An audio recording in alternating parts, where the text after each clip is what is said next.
Just give it a few more seconds while people are joining.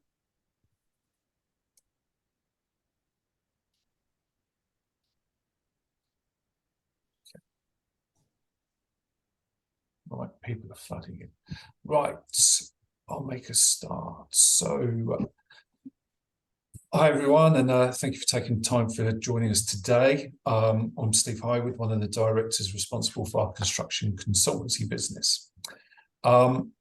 Today is our final session of our Building Safety Regulator webinar program. Just as a reminder, all of the webinar presentations, recordings, CPD certificates, and questions and answers will be all emailed out to you next week, and to those that have registered. So as a reminder, Tuesday's webinar was on the transitional arrangements.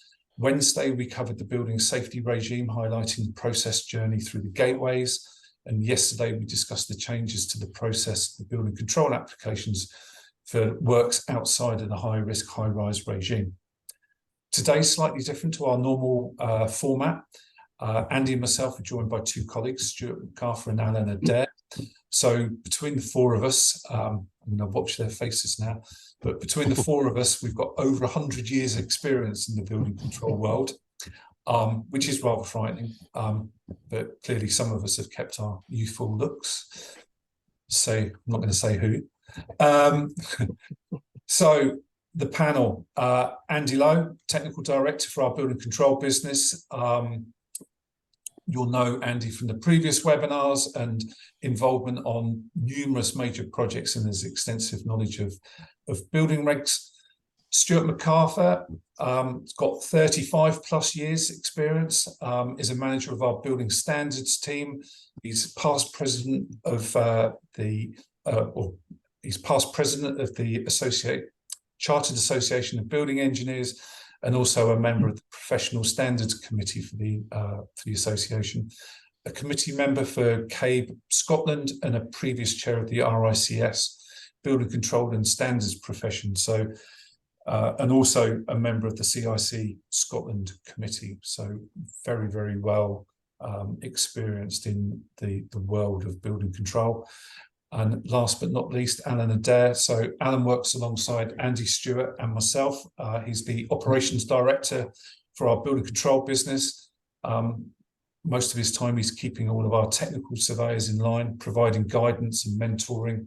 And then in addition, Alan himself is involved in a number of major projects, especially in and around London. And again, has got extensive experience in building control in the construction industry. Myself, many of you know anyway, but I was a senior surveyor, then gave all that up, and been in the building control for 30 years, but the last sort of 20 years in the construction consultancy business development world, mainly in supporting the building control team.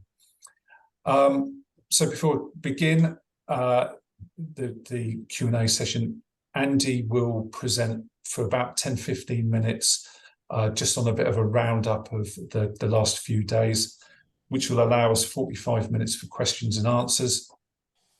I've selected quite a few of the questions posed to us over the last few days, and I'll pass those to the panel. Any questions that we don't answer today or have been issued to us over the last few days, they will be issued out in a Q&A document that we're currently preparing. This session has also been recorded, and all of the recordings will be shared with you. If you don't have any, if you do have any questions today, if you want to drop them in the chat box at the bottom, we'll see if we run out of questions, which I doubt we will. But I will be looking at them during the presentations. So on that note, I'll hand over to you, Andy, for your sort of 10 minutes. Yep. And then we'll go to the Q&A session. Right, bear with me while I navigate the technology.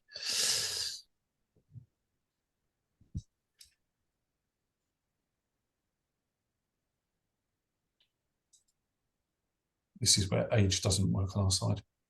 There we go. Hopefully, is that in the right presentation mode now? Nope. Okay. Let me just try and fiddle with this so I get it to be the right.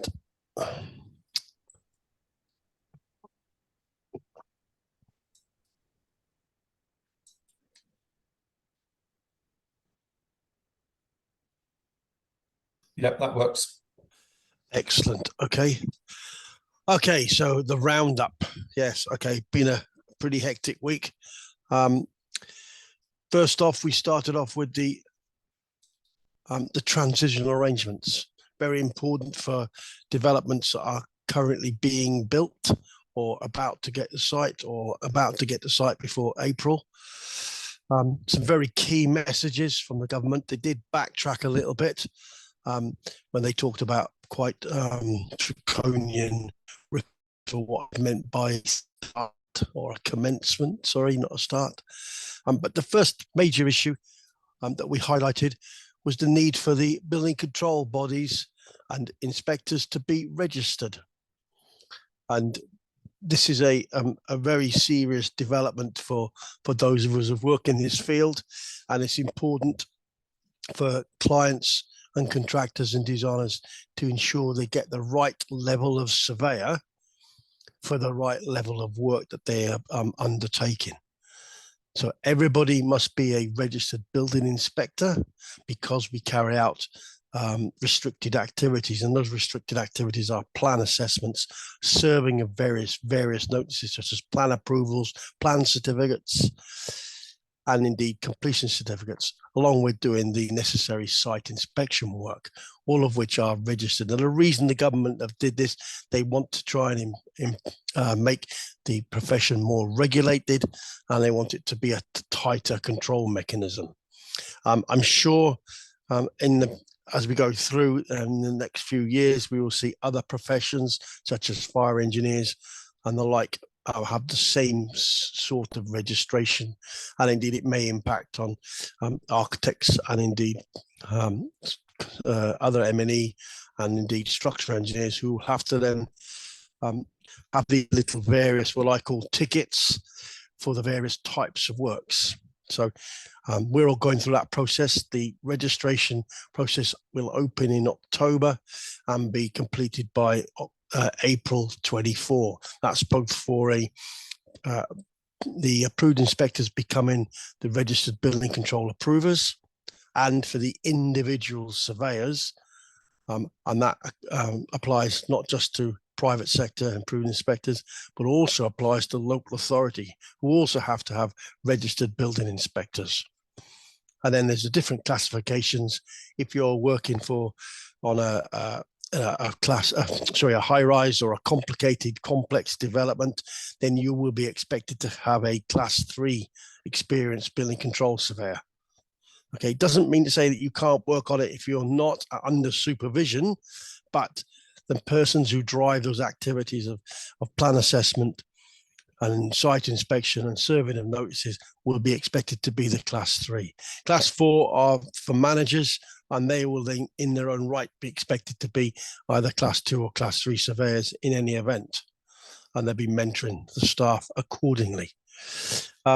We're still developing the classifications into domestic, commercial, high risk, high rise, but those are the general sort of rules. So be careful when you choose who your building inspector is. They need to have that qualified personnel if you're dealing with higher rise or more complicated buildings. So where does that lead us to in the transitional regime? Well, if you are having a building inspector that's qualified, that's fine. As long as you make the application for building control before the 1st of October, and you have a commencement of works before the 6th of April, then you can then continue to use your existing building control provider. Okay, 6th of April is 2024. And that's a very key issue, because this commencement of works for the transitional arrangements is very specific. And it is specifically saying you must provide a pile in the ground or a concrete foundation, trench, pad, etc. And it is for every individual building. Okay, so if you've got an array of buildings, it applies to every individual one. Yeah. If you do that, then you are not required to go through the Building Safety Regulator process for the regime known as the Gateway process. At the end of the project, though, the developer will still have to register the scheme with the HSE, and the baton passes to the owner of the building and or the person who's managing that building at that time.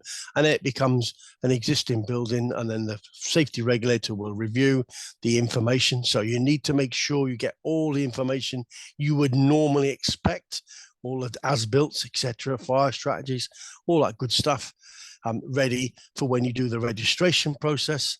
And then the HSE will assess it and give you an assurance certificate further down the line. So that's the basics of the transitional arrangement. We then moved on to the actual gateway process itself. And we outlined Gateway 1, where Gateway 1 was all about the planning and the fire statement. And the details of the fire statement. Initially, the fire statements weren't particularly good, well, the industry learned. Hopefully, the learning session over the last year and a half or so has meant that we now get much better fire statements, which are agreeable to the HSE when they check them off, because they do it under the planning system, because they are now a statutory consultee from a planning aspect. And therefore, we can move forward with much greater confidence into the next stages. Gateway 2 is a drop-dead date for gateway applications. So you need to get Gateway 2 before you go to site. That's very clear. It's administered obviously by the HSE and the BSR. So it was a reminder about what works apply. So that's fine. And we need to make sure we get all these parts consistent, what we call prescribed documents, prepared and issued to the HSE. And these are building control compliance statement. But it's not just, yes, it complies. It is all the evidence of how you do comply for all the regulations, not just fire safety and structural. It may be that we can have a little bit of phasing for different buildings, but the use of work packages, which is often done on projects, is not going to be acceptable to the BSR. They've made that statement very clear. You need to get a competency declaration so that the client's checking all the competency aspects, the construction control plan, the change control plan, and how we deal with changes during the construction process, and they outlined it at Gateway 2. And then we get the fire and emergency file and the outline of that at Gateway 2, and then pushing forward into Gateway 3. And then you got the mandatory occurrence reporting framework, which is effectively the whistleblowing scenarios. And you need to detail out how we deal with partial completion strategies, noting that the partial completion strategies, they again, the HSE are not keen to see floors at a time going over. They want to see buildings at a time being completed. Different definitions of commencement of work as it now becomes complex. Now, this is definitions in terms of the BSR and what we do with high-rise buildings. And it is more not just the same as the transitional arrangements. So we need to do foundations and structure when it's a complicated building are completed. And for less complicated buildings, we get to the substructure surface and indeed foundations, basements, and structure of the ground level. So if it's the simplest building, ground level, if it's not, then you are into the lowest ground floor.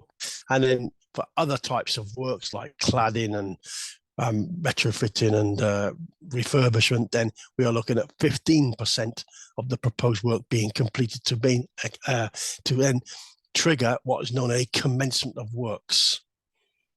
And that commencement work is very key in terms of lapsing of applications. The lapsing of applications is key because that drives the status of the regulations being applied. So the basic issue here is to make sure that developers don't just dig a hole in the ground and leave it and then come back 3, 4, 5 years later and build out to the previous regulation. It's about making sure that those regulations are more current within that 3-year period. We talked about a higher risk relevant building. What is it? Basically, residential, student accommodation, hospitals, care homes with a floor over 18 meters. And that's what those two tops been, and then the gateway 2 and 3 process, we looked at that. The gateway 2 is very key. It is a stop process, so you must get that before you go to site. We went through the prescribed documents, and then we looked at the gateway process and the change control, including timescales for notification to the BSR, 8 weeks for getting your responses back, of which you can't then do the work. And then lastly, we looked at what happens, how the BSR get their insurance certificate, and the process being quite lengthy again for the 8-week process at the end. After you've got your building control certificate, you then need to get 8 weeks before the BSR will give you an occupation certificate in effect. And lastly, we talked yesterday about how the Building Safety Act and applies across all the other types of buildings, because it's not just all about high rise. And other types of buildings need hotels, less than the story height or criteria, labs, industrial units, storage units, assembly offices, buildings, all that kind of stuff, and how this regime, this much tighter regime for building control, arises. And part of that is a increase in what the applicants needed to do when they make an application for building control. We need a statement of when the proposed work will reach the point when it is to be regarded as commenced. Okay, again, this is tied into the lapsing of plans. We need to make sure that happens. So the notification goes to the local authority and is then copied to the approved inspector, saying that this is actually the date of which I'm expecting to get there. And a lot of debate about that, about what happens if it slips. Do you have to redo the notice? And again, those are the questions that we are being leveled at the government to try and give us some answers. There's also a strict requirement now to ensure that the plans approval and certification is for all projects, which is our RRO, which is the fire safety order applies to, must be provided before you start work on that particular part of the work on site, which means you have to get through the consultation with the fire brigade, etc. Bit of process change at the end for those who are designing. Statements by clients saying that they comply with all the applicable requirements of the building regs to the best of their knowledge, and that the principal contractors and principal designers will make statements to say that they fulfilled their duties as principal designers. And we know that the industry are working with DULUC to understand the insurance implications of those particular issues. And then it's over to the questions, Steve.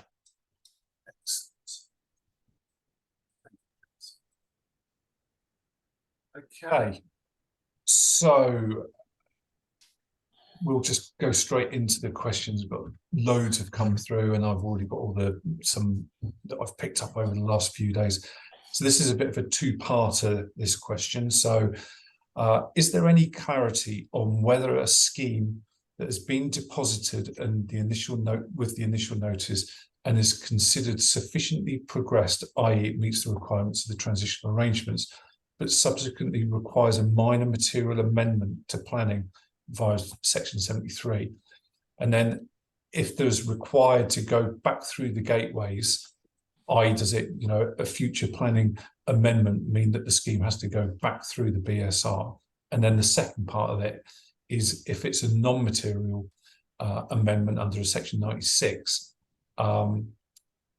is there any, for example, where there's emerging guidance around a secondary means of escape for residential buildings over 18 meters?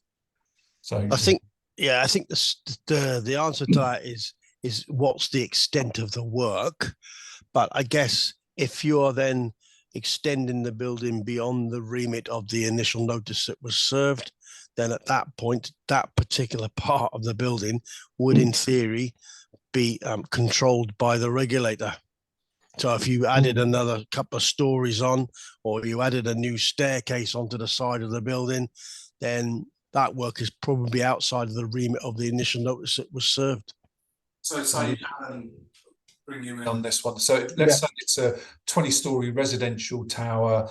single core, and you know the external facades, the look of the building isn't going to change, but because of the secondary staircase requirements, the client decides, right, I am going to go for that now, and put that second staircase in.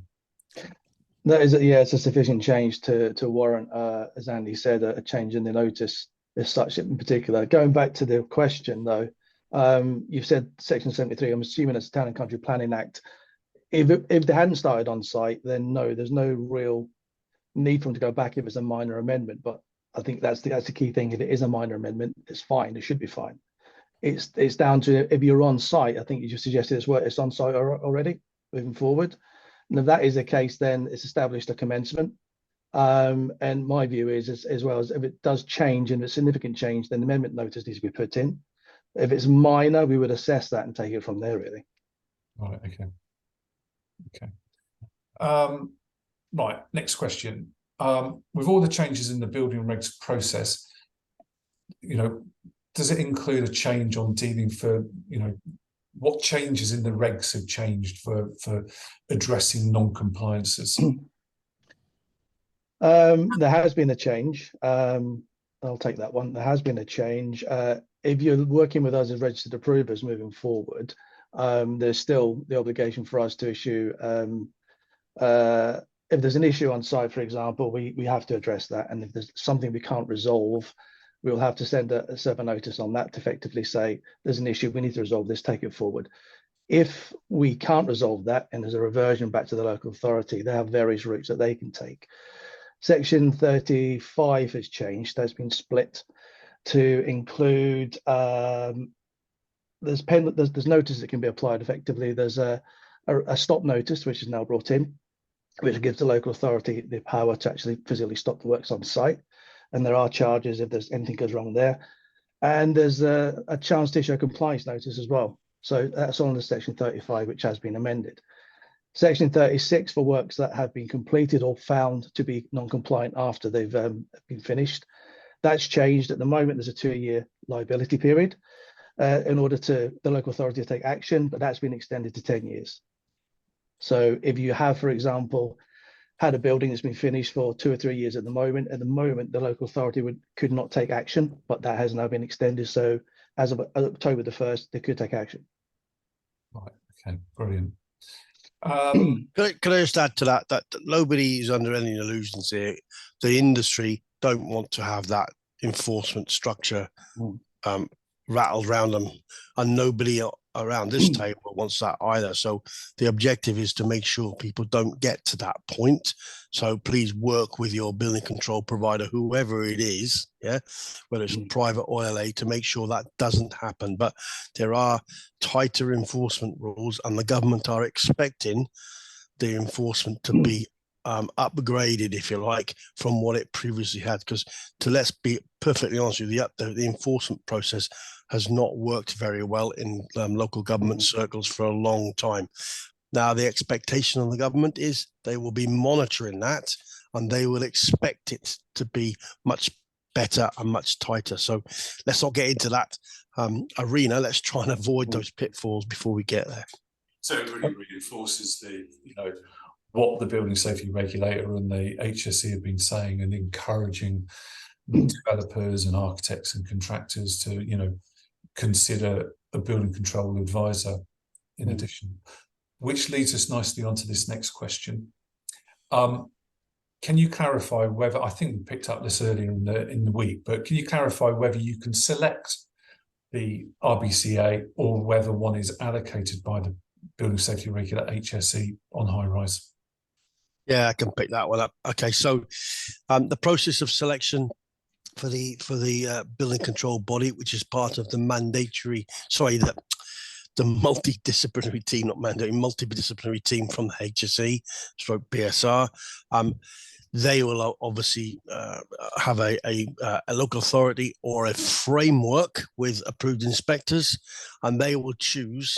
And Dame Judith Hackett was very adamant that they will choose who your building control body is for the project. And that's how that process works. So if you get the nod that you're going to be doing a project in Camden, whatever, and you're already working for the design team as an advisor, then you just have to shout out and say, sorry, I can't do this one because I'm already working as the advisor.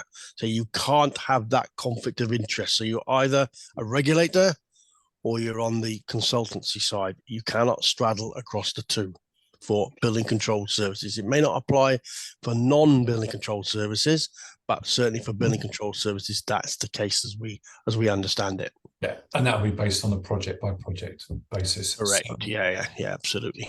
okay, right. This is a good one for you, Stuart. Bring you in on this. Drawing on your experience and training of staff. Apart from registering, will RBCAs also be required to monitor continue professional development to ensure competency? And what is the name of the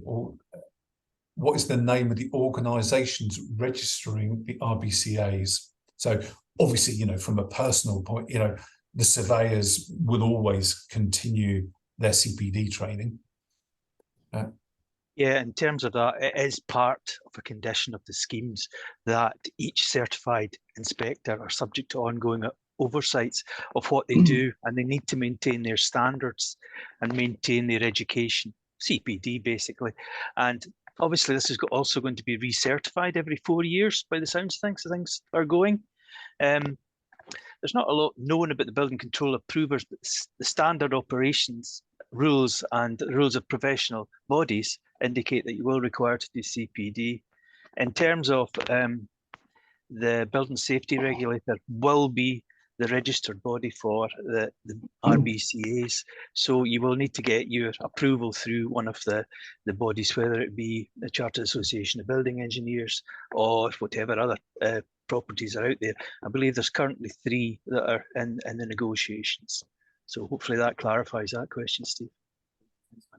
Yeah, just to add to that, the actual process of registering the companies is with the HSE, and similarly, the approved inspectors, the individuals, are also registered with the HSE, although the HSE are relying very heavily on the schemes that are being set up by the Building Control Foundation, and there's another one, BCCA, and the CABE ones. Yeah, those are the 3 that have been put forward, but you go through the assessments of those organizations and they put forward the assessment to the HSE, but it's the HSE who will actually give you that ticket, if you like, to say that you are a registered building inspector. Nobody else but them. They're the ones that are doing it. And then there's the level 1, 2, 3, and 4. Unfortunately, they haven't got a level 0 for me, but anyway, I'll address that. So, it's all right, Steve. Class 1 is trainee, so you'll fit that. Oh, that's good. Okay, I'll be good on that. Going back to that. But yes, you're right. Right, so while the obligations so far are aimed at developers, designers, constructors getting it right under the new regime, and the local authorities, building control, and the AIs becoming registered building control approvers, how will the BSR measure their performance? So I think there's kind of like 2, isn't it? Obviously, we are constantly monitored and will be through a relicensing process, etc. But you know, will the Building Safety Regulator, HSE, start monitoring? Do you think that is there a risk that they'll start putting out performance standards? And you know, I think, well, I'll start with this one. I think first and foremost, you've got to remember that we as professionals, we are going to be assessed under code of conduct. The BSR have their version, CABE, for example, have their version. So we have an obligation to act in an appropriate manner. Moving forward, yes, I think there is an opportunity for the BSR in particular to look at us either as a building control approver, as a company, or even as an individual. Because ultimately, even if we go through, for example, the CABE process to get grade 3, 2, 3, or 4, for example, we then have to apply to the BSR to get on that register. So they ultimately will have the final say on our performance, and equally they'll be monitoring how we perform. We were speaking at CABE a little while back, and I understand that even they, once you've gone through that assessment process, will have an obligation in their own performance standards to monitor people yearly. and a small group may be called in to say, how are you doing? How are you keeping your CPD logs? What are you learning? How are you moving forward? On the bigger picture, I think the BSR will look, they have the power to take action against companies and individuals if they don't believe they're acting in the appropriate manner. So for example, if you're not completing a project appropriately, if the project is allowed to languish, if you're not enforcing where you should enforce, they may take action against the individual. Yeah, just to add a little bit to that, I mean, the government have issued KPIs, and the KPIs will apply not just to approved inspectors or what they're now known as the registered building control approvers, but it'll also apply equally to local government. So the local government will have to have a KPI on enforcement, for instance, where that won't apply for the approved inspectors, but it will apply to local government. So all round, the performance of building control is being strictly monitored and more closely, so that we don't let, as Alan said, things languish and projects just die a death and not being resolved and not being resourced, or etc. etc. So we'll be under greater scrutiny, as well as the individuals themselves. So if you don't do what you should be doing, then you will be scrutinized and be brought to task. Yeah, I mean, it's a definite that we're going to be going down that line, and it's going to be more and more monitoring of CPD and monitoring of quality certification, making sure we're going forward on that. Yeah, and it's not just the issue about making sure you've got CPD, because everyone can go and read a magazine, can't they? Straight up sent around, man. It's about relevant CPD. Yeah. So if you are on a class 2 and you want to get to a class 3, you've got to be looking at your professional development. And that's how you would do it. Now, that I think that process will be equally applicable to all the construction industry professionals. You know, if you want to work on high-rise, you need to make sure you understand what high-rise buildings are all about. Yeah, it's different from doing a barn conversion, which equally can be more complex. Yeah, so we just need to make sure it is not just the amount of CPD, but it is the relevant CPD. Yeah. And that is key. And amongst all that, you must make sure you actually record it, so that you've got that for scrutiny, and that's part of the competency and duty holder and all that kind of good stuff that we did touch on the webinars.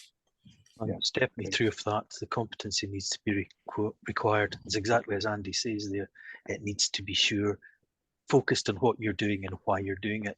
You can't put a non-competent person onto an HRB, because if that happens, they're going to jump on us. So we need to do what we're doing.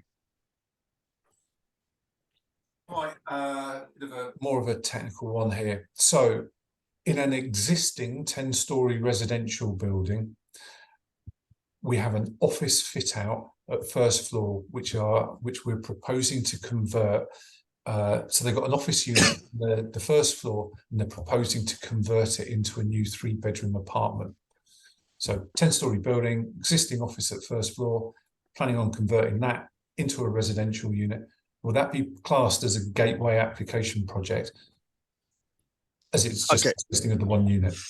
Yeah. So if the building is a relevant building, which it would be, so because it's over the height or the story requirements, and it's a set of flats, the fact it's got an office in it, and then you are converting to a residential unit, then that would kick in and mean that has to go to the regulator. Now, slight differences if you have let's say, take an example, a typical Tesco, Sainsbury's, whatever, on the ground floor level, which is completely sectioned off from the rest of the building. So it's compartmented off, and there is no interrelation in terms of staircases or means of escape, then that wouldn't be subject to the building safety regulator, because it's completely sectioned off from the rest of it. So it's a different section. And but converting an office would be certainly to a residential would be part of the application, as would changing flats. And we did touch on this during the webinar about what changes. Some are exempt, so changing your bathroom is fine. We don't want to know about that. Having works done to electrics are generally exempt. But if you alter the layouts, convert 2 flats into 1, yeah, or you do things like that, then you will be expected to make an application to the BSR. Now, that application won't be as onerous as a major gateway 2 application, but you still got to go through that process, and it should be reviewed within 8 weeks. Then you can make a start. So you need to factor that in to ensure that we don't get, you don't fall foul of the regulator. Yeah. So just be careful with that kind of works. Yeah. Generally speaking, like if you alter, I don't know, amenity areas and restaurants, which are already there, but they are part of the relevant building, then, and they communicate with the rest of the residential, then it becomes relevant building, therefore it gets controlled by the BSR.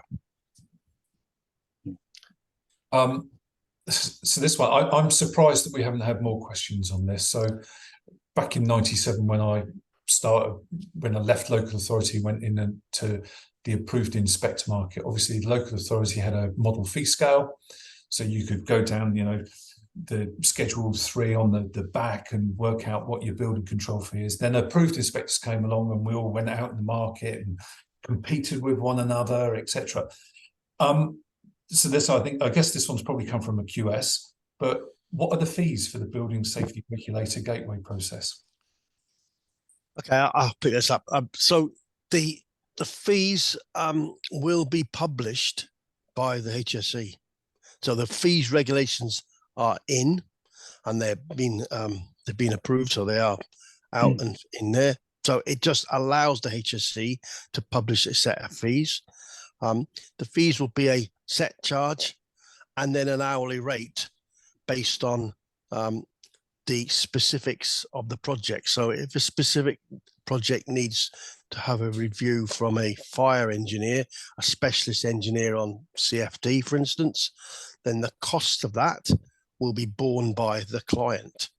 Okay, the fee will be then, that's how they'll do it. So whoever the multidisciplinary team needs to be, whether it's a structural engineer, whether it's whatever engineer it is, or a specialist, then they will be costed, and the cost will be paid by the client. Bearing in mind, the whole government ethos for the whole regime is to be cost neutral. So all the costs associated with this are paid by the developers. So essentially, that if you've got a major scheme, and you could have numerous specialists from the panel plus your building control body, either local authority or an approved inspector from the panel. And I guess that some of it is, as we know, it's a bit of an unknown how much information they're going to you're going to be checking. So I guess that they'll just be invoicing at stages during the project. Yeah, I'm sure. Yeah, I think that is yet to be determined. But I did note that the requirement is for the HSE to publish it. Well, they better hurry up, because the 1st of October is only a few days away, and I've not seen anything from the HSE yet. Maybe it'll come out tonight in the post. I don't know, but they are duty bound to give us that and to post it as what their charges will be. Guaranteed, though, it won't be as cheap as it is now. Yeah. So this is quite a good one. If Bureau Veritas, and this isn't a planted one, if Bureau Veritas aren't appointed by the HSE BSR for a high-rise development as the building body, would we be able to provide a consultancy service? So I think, Alan, I know you and I have been working very closely on developing our consultancy services. Try not to give away too many trade secrets, but what we're working on. But yes, the answer is yes on that one. We can work as a BSR advisory. It's probably the best way to put it. I think the current thinking is to run something like a RAG risk register. I'm going to say it. So that's the red, amber, green, which is, I think, worth clarifying. We wouldn't be acting as the regulator, obviously. It'd be an advisory role and more flagging where we consider things are compliant, where they're non-compliant, and more importantly, where the risk is for the client. So that's probably the best way to put that forward. As I said, I'll give you an example. If there's a CFD modeling involved in it, we can review it, we can approve it on our side and say we're happy with it, but ultimately that would then go to the BSR as a regulating body to say, yeah, they're happy with it also. So hence why it would be an agreement. That would probably sit as an amber until they put the thumbs up and said they're happy with it. But yeah, run the RAG system. That's probably the best way forward in taking the reports forward. And it gives the client a bit of assurance as they head in through Gateway 2 that they're actually meeting a compliance statement. We could take it a little bit further and start to actually write a bit more of a supporting report with it in order to say why we considered it compliant. We could, for example, produce some form of similar to a plan certificate to say, here's what we reviewed. And again, a summary of why we've approved it and why we think that it's compliant. And that could be presented as part of the Gateway 2 information to the BSR. Yeah, so they could include that in their pack. So, Yeah. So if, if we're appointed by the HSE BSR as the building control body, we can't do the consultancy, clearly. Conflict of interest. But normally, and I think there was a question that came in earlier today that, we would still, under a building control advisory role, I've seen projects where we get brought in at REBA stage 4. We get involved, the majority of the time we'll get involved at REBA stage 3. Andy and myself are looking at one at the moment where, it's REBA stage 1. So, they're still using crayons type thing. Yeah. We would always push kind of like the back end of REBA stage 2 as you're entering into REBA stage 3 is the ideal time for us to provide that consultancy services. Agreed. Stage 2 is usually a good time to come in. I'm finding even at Gateway 1, we've been asked to give advice to get them through the initial Gateway 1 process. So the earlier, the better to come in to join the team. Yeah. But more importantly, stage 2 in earnest is when we'll start looking at the design. And as we are operating now, we'll advise the team where we think it's going right, where it's going wrong. The term I like to use is just thoughts and observations early on, just to make sure we're moving in the right direction. And just give them, a key thing is to give assurances and reduce risk. That's what we're looking for. Excellent. Okay. Right. Next one.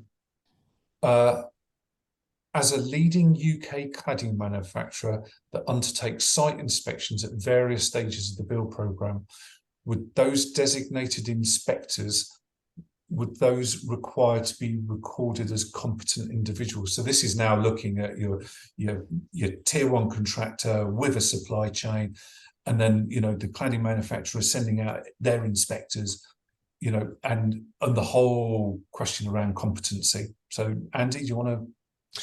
Yeah, I think it's very clear that the government are expecting all people in the construction process to be competent. And yes, exactly that. We expect those cladding inspections, either it's normally the charge hands or the in old terminology, I suppose, the supervisors, to be reviewing those works and providing the detailed inspection reports. We expect those personnel to be compliant with the regulation, or conversant with the regulation, sorry, and also to make sure that they have regular training, as in the same scenario as building control surveyors. They need to have enough qualification and experience, and then they would need then to take up and make sure they're regularly retrained and recertified. Very similar to the schemes that we have at the moment with people like FireAss and those kind of people who get that kind of training and get their little tickets for the right pieces of fire stopping and fire doors and whatever. Yeah, so it's very key. The difference here is that under the complex arrangements for the control of competency, that's an ongoing situation. So day 1, you employ a cladding supplier. On day 10, if you've got another set of gang from somewhere else on another job, because that's what happens, then the expectation is that you should ensure that they're also got the right qualifications and competency. So you don't substitute a C team for a B team. And I know it gets very frantic in construction, people not being available and having to substitute to try and maintain the program.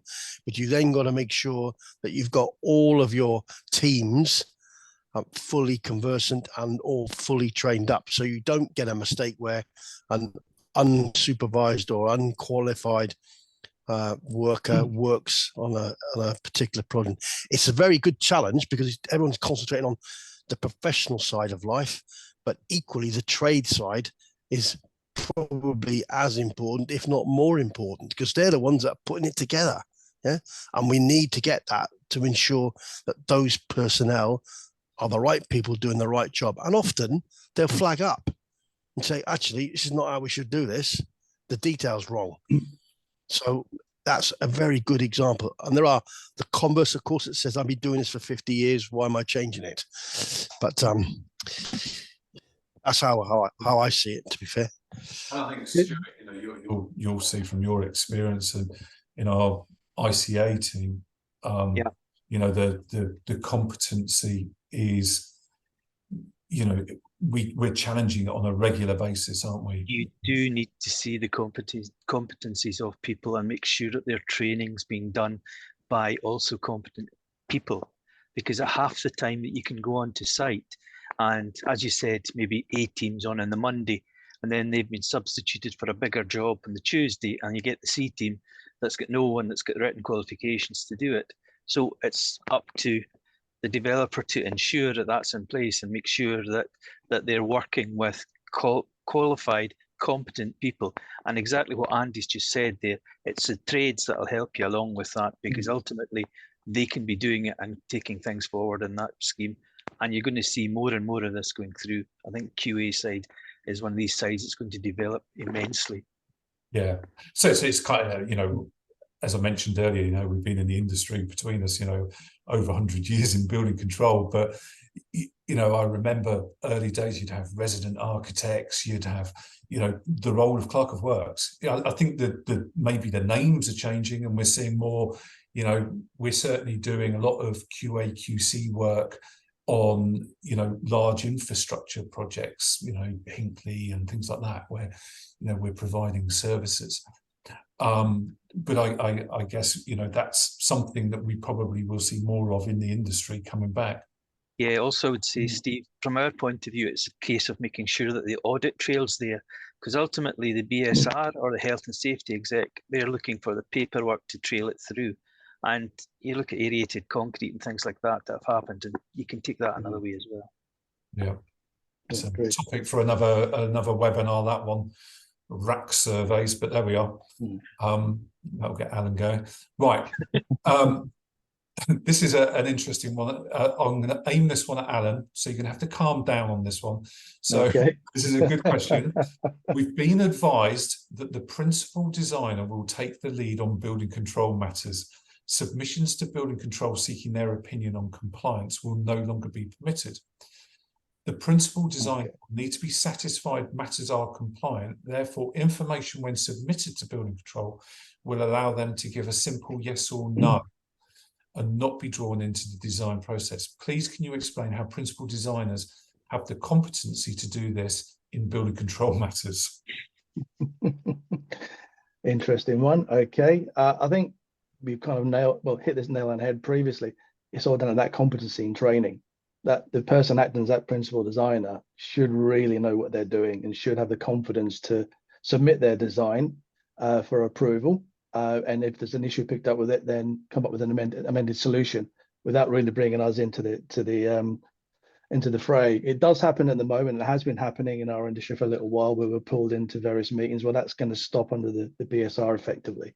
And we've been told that we will be monitored and will be sanctioned if we are seen being dragged into design queries. Now, that's not to say that we're completely inaccessible. If someone came to me and said, as an example, try to design a block of flats and I've got inner rooms of the kitchen, our primary documents ADB, we would say, well, you can't do that. You can't do that under ADB, but have you looked at BS 9991? That may allow you to consider that with the various additional items that you have to add to it. But there's a route to meet compliance. That would be allowed still. But if there's a design issue, or there's an issue on site where suddenly there's a panic on that they haven't quite got it right, or there's been an issue identified, invariably we'll be pulled in, as of today, as it were, to try and help to get them out of that situation. We can't do that moving forward. We won't be allowed to do that, and we shouldn't be doing it really. But effectively, it would be the design team needs to have that confidence. So back to that principal designer. Is he trained? Is he appropriate? Has he got the right experience? I think just to add a couple of points there, the CIC issued a very clear statement to say that building control is not to be used as a consultant in that manner going forward. Very clear statement. Dame Judith Hackett also said exactly the same. So don't rely. Her phraseology was, "Don't rely upon the building inspector to tell you what to do." Yeah, so it's a change of emphasis, I think, when you are a regulator.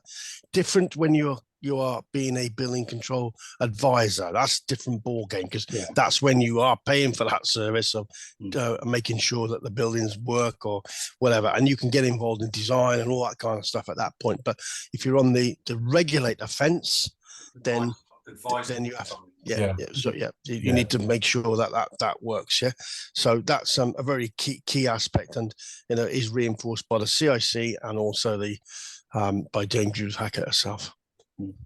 Okay. Right. What's the difference between start and commencement? I think we covered this one.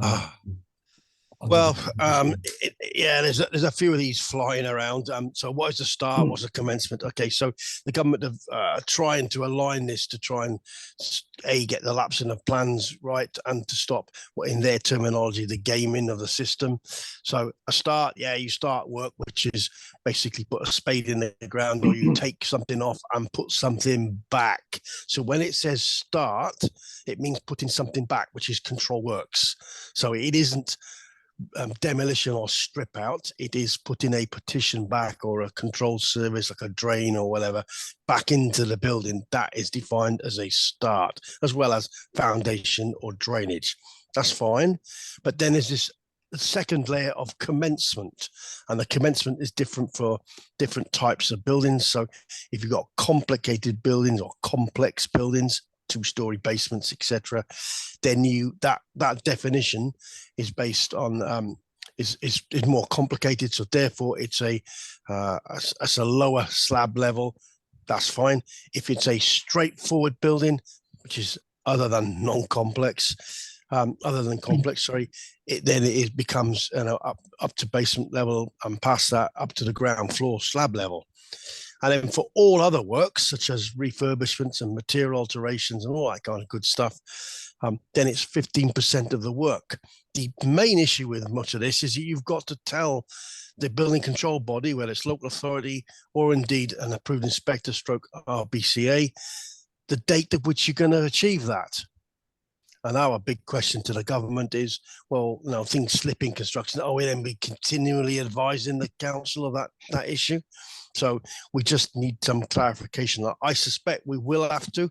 If it goes backwards, we'll have to do that. And this is all around the lapsing of notices, and making sure we build to the latest requirements rather than building to the ones further down the line. And it applies for individual buildings. Right. What is required to be submitted for plan certificates? Alan, do you want to? Okay, I mean, the plan certificate is issued either at a stage approval, and realistically, it's if you want a full compliance, then it's a full raft of information effectively. When the plan certificate is issued, it clearly details the relevant drawings, reports, etc., that was reviewed in order to agree that plan's approval at that point. Yeah, just to add to that, some of the intricacies of plans approval is that if you've got a building that's covered by the RRO, so it's fire officer involvement, and that includes flats, because blocks of flats do have common areas which are controlled. So we would have to make sure that the applicant provides the information before you start work. The whole ethos of this is to make sure you take out the risks. So that particular piece of work needs to be approved before you start on site. And that's the same process as the Gateway 2, because the Gateway 2 for larger buildings is exactly the same. So you are expected to make your application, get it approved before you start work. That's the same for other types of buildings other than the domestic extension work and the building notice approach. But that's what's happening to happen now. I guess the issue is, well, what happens if we don't do it? In theory, because we are now reviewed by the HSC, and we need to remind clients, and we will be doing, don't get me wrong, we'll remind clients of their obligation to do that. But if you don't do it, or if for some reason it doesn't happen, then in theory, we would hand the building back to the local government for enforcement. And we don't want to do that. So we'll be gently reminding clients and designers to get your submissions and calculations in before you build it. Yeah. Okay. So let's just, we're coming up to, we've only got a few minutes left, and the looming date of transitional arrangements. And so just to clarify, transitional arrangements, initial notice served before the 1st of October. Then in terms of, we've got Veritas. So initially they said that if your new build, let's say it's again, 20-story residential tower, initially they said it was foundations, ground floor, slab. Then that changed. And then we've also got, in terms of what's for a refurbishment, we've got recladding. So there's lots of different scenarios. So just real quick summary of each element. So Alan, in terms of, a new build 20-story tower, what would you see as a adequate start on site prior to the April deadline next year? If you're sitting, if it's a high-rise building, HRRB, and you're within the transitional period, start on site is progression to piling, as an example. So it's a commencement. Could be one pile, could be a couple of piles, but it's a commencement of works on HRRBs. That's within the transition period. Okay. It's actually defined, Steve, as a sufficiently progressed. Yeah.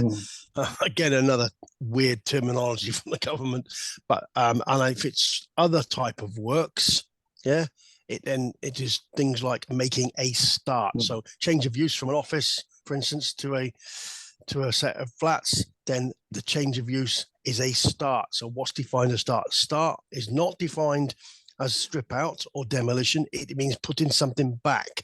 So it's a partition going in, a piece of cladding going in, or a drain run going in. Yeah, that is a start. That's all you got to do.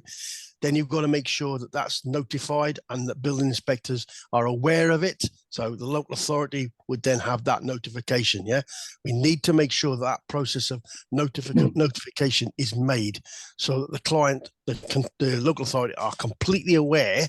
Even if they're not doing the work, they are completely aware of it. Now, you would have to do it if you're doing the BSR, but if you're not doing the BSR, again, you need to make sure that that notification is clear and there. Our stance will be to make sure that we supplement that and help the developers by making sure that we got a site, we give you a site report, and that all gets put in together into one little package from the developer to say, yes, Mr. Local Authority, it is started and it is commenced. Or the terminology is it has reached a sufficiently progressed status as outlined in the transitional arrangements. And we record that. Now, there's no mechanism at the moment to send that to the BSR. Okay, but there is. So, but we understand that somebody might come call in, so we need to make sure that that is done and recorded properly. Okay. I'll stick in one quick more question then. And a quick answer. What is your view on the supply and demand of the relevant class of registered building inspectors? Will there be a shortage? We could talk for an hour on this. So it's a bit of a tough one to chuck in at the end.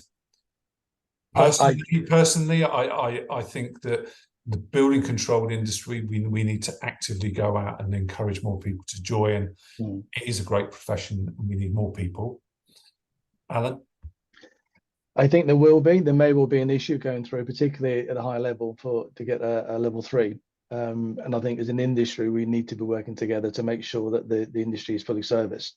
And I agree with you totally. We need to also be invested in bringing fresh people in. Yeah. Stuart? Yeah, I would totally agree with what you're saying. There's 4,500 building control people at the moment that are needing to go through to get certified and created. And plus, we need to look at the beginning, the trainees, and bringing them through as well to develop a stream that's going to make it better for ourselves when we retire. Sandy, you'll probably agree on what we've all said, especially when you consider the age of us lot, and there's only 4,500 in the country. So yeah, but I'm only 25, Steve. So you lot must be well older. of course, it must be my screen. Must be my screen. Right. On that note, so thanks everybody for joining today. As mentioned, all the recordings, the PowerPoint presentations, summary of the questions, CPD certificates will be sorted out next week. We're working on all that at the moment, and the guys will be working over the weekend between rugby and football to answer the questions. Personally, the last 4 days have been fantastic. Thanks, Andy, for sharing your knowledge, preparing the presentations. I really do appreciate how much time it takes from you. So a massive thank you from me and the rest of the business, and I'm sure that everybody listening in. Stuart, Alan, brilliant. Thank you. You've been supporting during the week and also joining us today on the panel. Really, really appreciate it. Thank you so much. Thank you. We're always welcome for feedback on how you think these presentations have gone. Again, future topics, webinars seem to be working really well. We've been having 400 or 500 people attending each day on these. So if there are specific topics that you think that we could cover, outside of the building control world, it might be acoustics, air quality, anything like that. Just drop me a note and we can organise those. On that note, enjoy the last few days of the summer. The weather looks like it's turning next week. Have a lovely weekend. Enjoy the rugby if you're watching it. And thank you very much. Thanks a lot. Thank you. Thanks, Steve. Thank you. Cheers.